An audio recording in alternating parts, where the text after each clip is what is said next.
The flu has reached epidemic levels in the U.S. this season, according to the Centers for Disease Control. Statistics released this week show that the influenza virus outbreak reached the epidemic threshold during the week ending December 20th.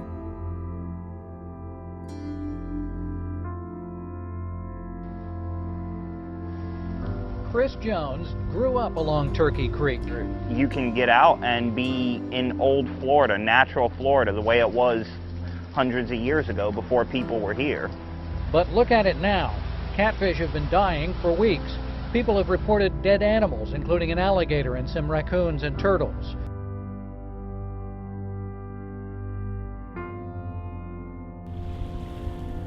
Something strange is happening in Seattle's waters. Laura James was one of the first to notice. She alerted scientists when starfish began washing up on the shores near her home. And I thought, you know what? This is getting a little too close for comfort. I need to go see what's going on, and I need to document it.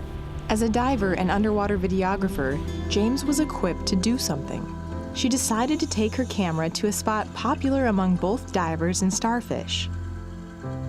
These pilings are usually covered with a rainbow of starfish. On a recent dive, James discovered a scene from a horror film. There were bodies everywhere, and they were just like these splats. To me, it always looked like someone had taken a laser gun and just zapped them, and they just vaporized.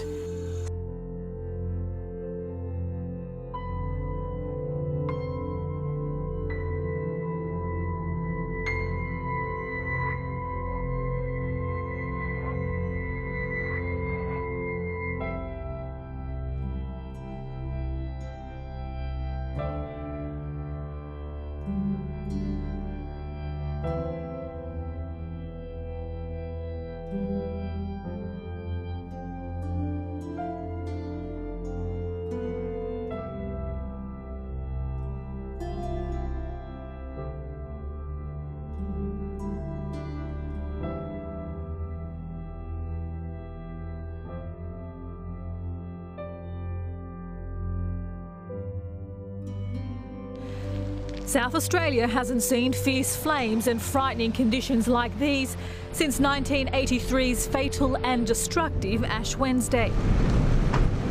An out-of-control bushfire which began overnight in Sansom Flat has been declared a major emergency.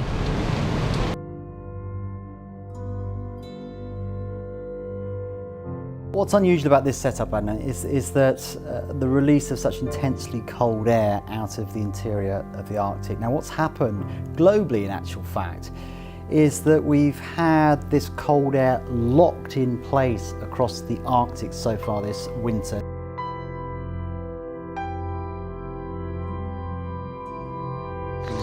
It's ice. You can go skating. Huh? Literally can go skating.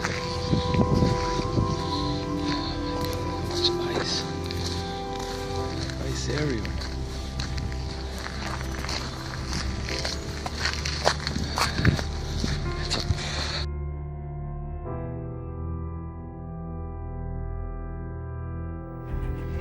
(1918). A viral disease known as the Spanish flu is spreading around the globe like wildfire, decimating every country it touches. The virus kills an estimated 30 million people in less than 6 months. And 100 years on, its deadly descendants are now one of the biggest threats we face.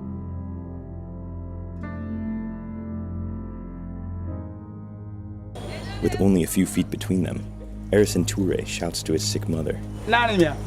She is my mother. She can hardly walk. Okay. A small tarp is all that separates him from the deathly infectious Ebola isolation ward, here at the Kenema State Hospital in southeastern Sierra Leone. She's my elder sister. His mother and sister are patients inside, and last week, he was one too. I'm a lucky man to free from this Ebola.